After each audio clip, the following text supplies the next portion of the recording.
Hallo, schönen Hi. guten Tag. Wir sind's, Pitted Studio mit Pitted Studio TV. Björn, Jenny, wir sind Entwickler und erzählen euch irgendwas über, was ist das? A dev has many jobs. Ach so, ja. Ach du Scheiße. Was heißt denn das? Das bedeutet, dass man als Computerspieleentwickler oft nicht immer nur dasselbe macht, sondern eigentlich sehr viele verschiedene Aufgaben hat, Ja. die zu erledigen sind, die sich darüber hinaus auch noch über einen gewissen Zeitraum erstrecken. Ja, also ein Projekt hat mehrere Phasen. Genau. Oder Stages. Ja. Ne? Heißt also, man fängt an mit der Idee. Man setzt sich hin mit einem leeren Blatt Papier und überlegt sich so, was mache ich denn jetzt? Ne? Ich möchte gerne ein Computerspiel machen. Wie soll das aussehen? Welche Ressourcen habe ich? Wie viele Leute sollen da mitarbeiten? Welche Rechner habe ich zur Verfügung? Welche Engine will ich da benutzen? Möchte ich eine eigene machen? Diese ganzen Dinge. Vision finden von dem Ding gehört alles dazu. Diese Visionsfindungsphase, sag ich mal, das ist die erste Phase. Da machst du nichts anderes als designen Ja. und planen. Deswegen nennen wir das auch liebevoll die Designphase. Wir geben euch nämlich jetzt in dieser Folge mal einen Überblick darüber, welche Phasen es denn überhaupt braucht, um insgesamt ein Computerspiel zum Leben zu erwecken. So, und dann hast du halt die Designphase, da schreibst du einfach alles auf, am besten in so einem Medium, wie wir machen, ins Wiki. Ja. Ne, GDD, Game Design Dokument brauchst du dann irgendwann, das muss dann vollständig sein, da muss dann alles drin stehen. Dann ein Pitch Deck, dass du im Grunde genommen dann noch pitchen kannst und solche Dinge gehören zu dieser Designphase, sag ich mal. Und da machst du nichts anderes als trocken schwimmen. Ne? Du rätst gut, was du da machen willst. Du planst, du schreibst, du machst eigentlich wenig am Spiel selber. Genau. Ne? Bereitet es eigentlich nur vor. Bereitest es vor. Was total sinnvoll ist, weil man, wenn man alles schön vorher festgeschrieben hat, es später in der Umsetzung sehr viel einfacher hat, weil da nämlich schon steht, was zu tun ist. Und dann steht man nicht so irgendwie da und will jetzt gerade was machen und denkt sich währenddessen aus, ja, was mache ich denn überhaupt? Das ist immer schlecht. Geht auch, aber ist schwierig. Ja, also meistens ist das Problem, dass man sich dann verzettelt oder irgendwie dann zu lange an Dingen festhängt, die eigentlich jetzt nicht angedacht sind, ja. So, und dann ist man irgendwie so der Papiertiger, den legt man dann ad acta und geht in die nächste Berufssparte der Forschung. Man wird Forscher. Man probiert aus. Man experimentiert. Ja, man entwickelt. Also dieses richtige Entwickeln, weil wir auch Developer heißen, diese Phase ist tatsächlich die Research-Phase. Da entwickelt man tatsächlich Dinge. Da probierst du Sachen aus. Da machst du Experimente mit deinen Ideen, die du vorher hattest, die du als Designer vorher festgelegt hast. Ja, setzt du dich hin und probierst aus, ob das auch funktioniert. Ein Beispiel vielleicht dazu. Wenn du zum Beispiel vorher sagst, so, ja, ich möchte ein Spiel machen und ich möchte unbedingt, dass da, was weiß ich, ein Handeln drin ist, ja? Ich möchte gerne einen Händler haben.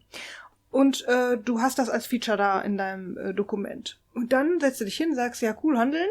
Wer macht denn das? Wer baut denn das ins Spiel ein? Ja, können wir als Team das überhaupt leisten, dass man im Spiel handeln kann? Da muss ich nämlich irgendjemand hinsetzen und ein Feature programmieren, dass man quasi A, Items hat, B, einen Screen hat, in dem dieses Handelsdingen dann geöffnet wird oder einen entsprechenden NPC, der mit dir redet oder irgendwas. Wie wird denn überhaupt konkret gehandelt und kann ich das überhaupt einbauen? Das heißt, es müsste sich jetzt jemand hinsetzen und das programmieren, um sagen zu können, ja, dieses Feature schafft es auch ins Spiel. Und das kannst du eigentlich auf alle Features anwenden. Ja, je mehr Features du dir ausdenkst, desto mehr Arbeit hast du natürlich auch am Ende, diese Dinger überhaupt ins Spiel zu bringen, weil zu sagen, ja, ich habe ein Level, ich habe eine Figur, ich laufe rum, yeah, Spiel. Feature ist ein Ding, was das Spiel kann. Ja. Eine Möglichkeit, die das Spiel dir bietet. Das ist ein Feature. Ne? Also sowas wie, ja, ich kann handeln. Ne? Ich habe überhaupt ein Inventar. Ich kann Items aufsammeln. Das sind alles Features. Ne? Und das ist damit gemeint. Genau. Und das heißt, du guckst dann quasi, schafft es das denn überhaupt tatsächlich ins Spiel? Ist das umsetzbar, ist die Frage. Also muss sich jemand hinsetzen und das testen, also gucken, wie kann man das bauen, welche Möglichkeiten haben wir und macht es erstmal in einer groben Fassung ins Spiel rein, um zu sagen, ja, dieses Feature wird es im Spiel tatsächlich geben. Es ist nicht nur designt, sondern es ist auch umsetzbar. Und damit weiß man, okay, wir können das leisten. Und am Ende dieser Research-Entwicklungsphase, ja, wo der Game Developer seinen Namen her hat, endet mit einem Prototypen. idealerweise. Ne? Genau, dann hat man nämlich die Prototypphase, das heißt, diese Research-Geschichte wird ergänzt durch sowas wie das Blockout, das hatten wir schon mal erklärt. Da macht man nämlich grob schon mal den Level rein, ne? Vorne, hinten, zack. Und dann hat man eine Spielfläche oder verschiedene Level, die schon mal ganz nackig da sind und solche Sachen. Und dann hat man quasi die Features, die man braucht, auch im Spiel. Das heißt, man hat eine hässliche, kleine Mini-Variante von dem, was es später werden soll. Vielleicht sogar ein Stückchen, das man hübsch gemacht hat. Und dann hat man quasi einen Prototyp. Genau. Und was macht man dann? Dann ist Proof of Concept, ne? Mhm. Das heißt, Proof of Concept ist eigentlich schon vorher, ist eigentlich nach der Research-Phase. Ne? Mhm. Research-Phase und Prototyp-Phase ist eigentlich sehr ähnlich. Ne? Die gehen ineinander über. Die gehen ineinander über. Da muss man sich halt hinsetzen und so einen Prototypen dann bauen und idealerweise entwickelt man an diesen Prototypen rum. Man kann natürlich auch im Testlevel alles irgendwie wursteln und dann den Prototypen bauen, aber meistens ist es so, dass man, wenn man am Prototypen arbeitet, man auch schon merkt, dass es irgendwie... Wir hatten im Testlevel oft irgendwelche Sachen, die dann in der Welt nicht funktioniert haben. So, ja, deswegen ist es idealerweise so, dass man in der Welt auch das auch schon direkt schon testet und drin hat und nicht nur im Testlevel, sage ich mal. Also eine Testumgebung in der Welt zu haben, ist der Idealfall, würde ich immer sagen bei sowas. Ja. So, und dann, was kommt dann? Da kommen noch diverse Sachen. Du musst vor allem irgendwann auch ein Vertical Slice erstellen. Mhm. Das heißt, dass du nicht nur einen Prototypen hast von dem ganzen Krempel, sondern auch noch die Grafik dazu kommt. Ja. Das heißt also auch das Look and Feel, dieses Gefühl, das das Spiel dir bietet, in Musik, in Grafik, in 2D-Elemente, im HUD, also das HUD, diese 2D-Elemente, die du im Spiel hast, ne, Lebensanzeige und irgendwie so, das Tutorial und so, was dir dann sagt, so jetzt bitte diese Taste drücken und so weiter und dann auch die entsprechenden schönen Sachen, dass man auch diesen Prototypen dann einmal hübsch macht, dass man, okay, so soll das Spiel aussehen, dass man eine Scheibe Wurst, ne, davon hat. Ihr könnt euch vorstellen, da macht man im Grunde genommen aus dem Prototypen eine Demo. Ja. Genau. Ne, so würdet ihr da sagen, ach, das kann man ja schon, das ist ein kleines Stückchen Spiel, das kann man schon spielen und das ist schon nahezu so, wie es am Ende auch werden soll. Idealerweise ist der Prototyp schon dieser Vertical Slice, aber in den meisten Fällen ist das so nicht. Ne? Das heißt also, dass ein Prototyp schon mal irgendwie was bietet, was du spielen kannst, so, ne? Aber dann wird das hübsch gemacht, das ist dann meistens ganz woanders. Und dann wird der dann hochgezogen. Das trennt dann die Geschichte. So. Ist man damit fertig, hat man dann auch den Vertical Slice. Das ist der Prototyp, dann hat man den Vertical Slice. Das hast du also dieses Stück Spiel, was dann auch schon hübsch ist, was man rumzeigen kann. Schon jemanden, ne? Wenn man einen Sneak Peek bekommt, zum Beispiel einen Publisher, der dir sagt, ja, zeig mir mal ein Stück von deinem Spiel. Dem zeigt man idealerweise eher lieber den Vertical Slice als den Prototypen, weil der Prototyp ist ja noch nicht so hübsch. Ne? Aber manchmal hat man das auch nicht. Oder man macht ein Mischding daraus. Das sind sowieso alles schwimmende Sachen, die wir hier erzählen. Gerade in der Entwicklung ist immer alles sehr, sehr wild. Ne? Was passiert dann? Was kommt dann? Also wenn ich ein kleines Stückchen habe, heißt es natürlich noch lange nicht, dass die anderen Sachen auch fertig sind, weil wenn es vorne hübsch und fertig aussieht, fehlen aber hinten die ganzen anderen Level, sind alle noch leer und auch sind alle Quests oder sonstigen Kram noch nicht drin und außerdem hat das Spiel noch irgendwie nur ein Monster und die anderen fehlen alle und was weiß ich.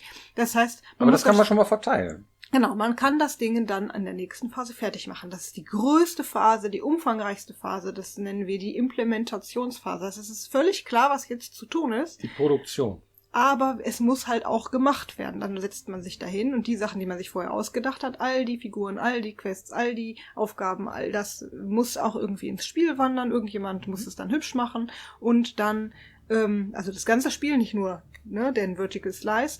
Und das ist dann quasi die Phase, wo man sich hinsetzt und wirklich versucht, stramm das Spiel fertig zu machen. Das heißt, alle Inhalte reinzubringen in das Ding.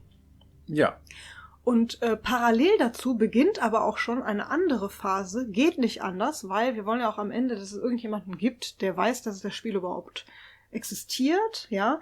Wir haben zum Beispiel uns deswegen entschieden, sehr früh mit der Marketingphase anzufangen. Dass ihr überhaupt seht, dass wir jetzt mit euch reden, hat damit zu tun, dass wir überhaupt gar kein Bauchgefühl dafür haben, wie viel Publikum uns denn überhaupt bleibt, wenn wir ein Spiel machen. Ja. Deswegen machen wir zum Beispiel Marketing schon, bevor wir euch eine Demo zeigen können oder ein Announcement gemacht haben. Gibt andere, die machen das andersrum. Die ganz Großen, die haben es manchmal gar nicht nötig irgendwie. Die machen irgendwie ein paar Wochen vor ihrem Release sagen sie, wir haben jetzt das neue, große, was weiß ich, Megaspiel und alle so, geil, wir haben ewig drauf gewartet. Und dann haben die eine ganz kurze Marketingphase und die ist auch genau damit gemeint. Wir müssen nämlich Werbung machen, parallel zur Entwicklung, die ganze Zeit, damit am Ende auch möglichst die Leute, die das Spiel lieben, was wir jetzt bauen, davon wissen, schon mal was davon gesehen haben, etwas davon mitbekommen haben und dann am Ende hoffentlich auch auf die Idee kommen, das möchte ich dann auch haben, weil wenn man das nicht macht, dann kauft es keiner und will keiner haben und dann hat man es umsonst gemacht und das ist ja doof. Also muss man quasi projektbegleitend das Ding irgendwie bewerben. Das macht man über verschiedene Sachen. Also wir machen es über Social Media vor allen Dingen, aber es gibt genau auch Presse, die dazu kommt. Es gibt Influencer, die einem unterstützen können. Es gibt sehr viele Wege. Das könnte man bestimmt noch mal eine eigene Folge zu machen. Die Marketingphase. Wir gehen auf verschiedene Messen. Dort können wir auch eine Demo zeigen. Das haben wir zum Beispiel mit diesem Projekt auch vor. Vielleicht habt ihr ja nächstes Jahr Lust, uns da mal auf der einen oder anderen Messe zu treffen. Wir werden das auf jeden Fall auf Social Media und auch hier ankündigen, wenn wir was vorhaben. Wir sind auf jeden Fall auf der Gamescom. Ja. Und dann werden wir euch das Spiel zeigen. Ja. Und dann sind wir ganz fleißig am Spiel bauen. Mhm. Und dann, irgendwann, ist das Spiel so weit fertig, dass man sagen kann, wenn jetzt zum Beispiel alle Quests und Figuren drin sind, die zum Beispiel quatschen, dann kommt die nächste Phase. Da müssen wir nämlich, also ich sag mal, das ist eigentlich schon die Phase, in der die QA beginnt. Ich würde die Bugfixing-Phase nennen. Die Bugfixing-Phase, genau. In dieser Phase testen wir zum Beispiel alle Dialoge und Quests, ob die in Ordnung sind. Denn nur wenn die schon in Ordnung sind, können die danach zum Beispiel in die Lokalisation, in die Übersetzung oder in die Sprachaufnahmen. Wenn die zu früh anfangen und man merkt dann, das ist ja totaler Murks, den ich da gebaut habe, dann müsste man das ja doppelt aufnehmen. Das wäre ganz blöd. Ja. Genau. Das heißt, da ist auch nicht mehr so viel am Spiel hoffentlich zu tun, an Substanz zu schaffen, ne? Sondern da kann man dann tatsächlich auch schon von einer Beta sprechen, ne? Diese klassische Beta, obwohl der Begriff Alpha, Beta, Gamma ist auch immer sehr schwierig, ne? Manchmal fängt eine Bugfixing-Phase auch schon mit einer Alpha an, aber eine Alpha ist meistens damit gemeint, dass alle Features drin sind, ja, und der Content noch gemacht werden muss. Und Beta ist, alle Features sind drin und der Content muss noch gemacht werden, wenn er noch nicht fertig ist. Nein, also im besten Fall ist in der Beta der Content fertig. Aber das war bei uns oft nicht so, ne? Und deswegen ist das immer so ein blöder Witz, weiß ich, aber es ist tatsächlich so. Die Beta sollte tatsächlich das Spiel komplett sein. Ne? Completed. Auch wenn es buggy ist ohne Ende, aber es sollte completed sein in der Beta. Dass Leute das dann noch spielen können und das auch sehen, wie das Spiel aussieht und das Spiel dann auch da ist, aber dann natürlich total verbuggt und vielleicht auch noch nicht mit einigen Sachen, wie zum Beispiel Sprachaufnahmen fehlen vielleicht noch. Das sind dann nur noch Daten, die da reinwandern. Ja, gut, es sind alles Daten, die da reinwandern, aber Daten, die jetzt nicht so ins Game reingreifen. So, ne? Wir hatten immer so eine AI, die gesprochen hat. Und ob jetzt eine AI spricht, ne? Oder ob jetzt der tatsächliche Sprecher kommt, das ist dann vom Look and Feel natürlich etwas völlig gänzlich anderes, aber das Spiel selber beeinflusst es nur noch wenig. Es macht es nur noch schöner, würde ich sagen. Ne? So, damit man versteht, was da gemeint ist. Oder noch mehr Sounds, ne? Oder die gleiche Musik, die immer gespielt wird, dann kommt die Musik dann wirklich auch auf die entsprechende Szene drauf und so, dann brauchst du nur noch Daten einbauen. Und das ist dann die Bugfixing-Phase. Dann werden dann Sachen getestet, da werden Fehler gefunden, werden auch Wünsche geäußert, Feature Requests selbstverständlich und dann guckt man noch, ob man vielleicht das eine oder andere Kleinigkeit noch reinbringt. Reinquetscht, aber meistens ist es so, in der Beta ist ein Spiel fast eigentlich dann schon so, wie es dann am Ende auch, wenn es released wird, dann kommt nämlich dann die nächste Phase. Die Release-Phase. Die Master-Phase. Ja. Ne? Man mastert das ganze Ding. Das heißt, man bringt es auf den ganzen Konsolen zum Laufen, schlussendlich. Und dann auch release man das, genau. Mastern, releasen. Ne? Das ist dann ein sehr kurzer Bereich, das ist derselbe im Grunde genommen. Man baut dann die finale Echse, die dann doch nicht die finale Echse bleibt. Es gibt kein Finale, genau. Final ist ein Unwort, ne? Default ist ein Unwort, Test ist ein Unwort.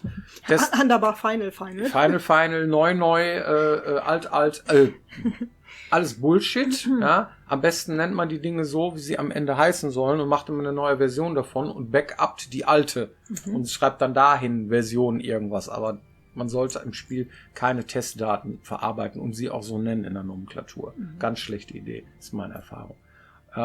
Und dann ist im Grunde genommen das Ding dann gemastert, dann läuft es auf den entsprechenden Sachen, dann werden noch Sachen getestet, wie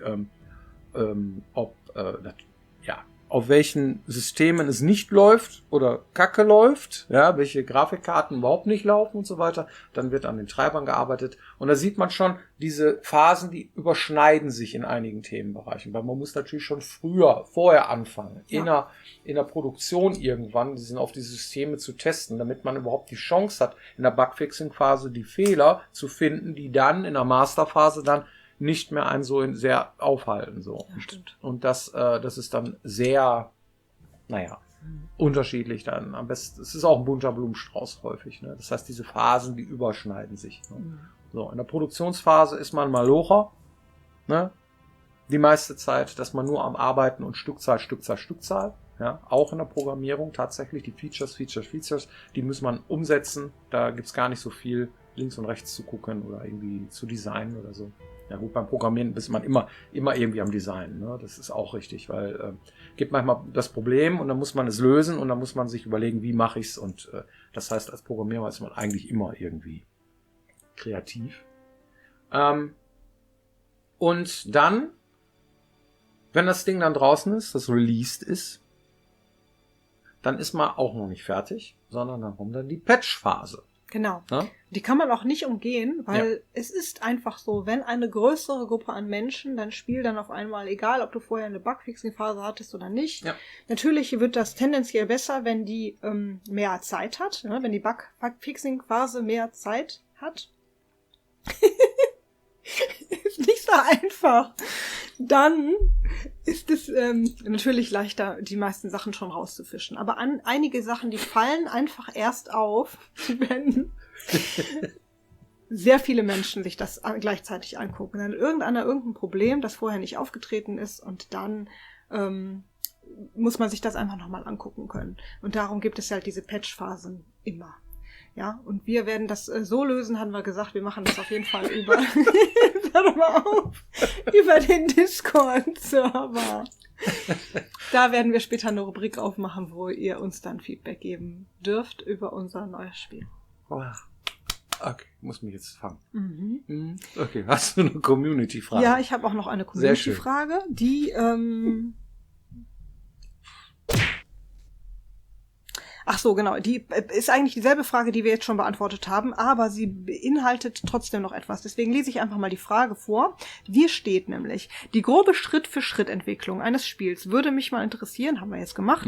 Ihr spracht von 4 Jahren für das Spiel. Wie ist da euer genauer Ablauf? Was dauert am längsten, was am schwierigsten? Vielleicht 4 Jahre für ein großes RPG, circa die Hälfte. Ach so, genau, das war jetzt schon für mich, die Antwort habe ich mir schon an den Hintern geschrieben.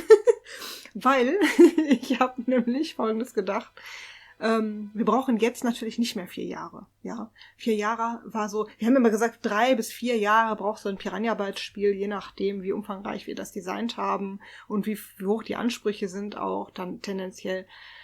Und jetzt, wo wir Indie-Spiele machen, können wir uns natürlich nicht für die Produktion eines Spiels so viel Zeit lassen. Deswegen, würde ich mal davon ausgehen, dass es so grob die Hälfte wird. Ja.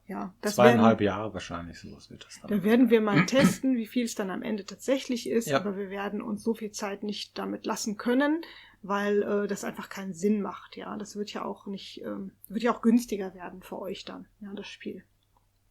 Genau. Und da müssen wir es dann halt überlegen. Das genau. Also das wollte ich noch gerne dazu sagen. Ja, dann vielen Dank für eure Aufmerksamkeit und nächste Woche hoffentlich wieder hier, wenn es heißt Pitted Studio TV. Genau. Vielen Dank. Bis dann. Tschüss.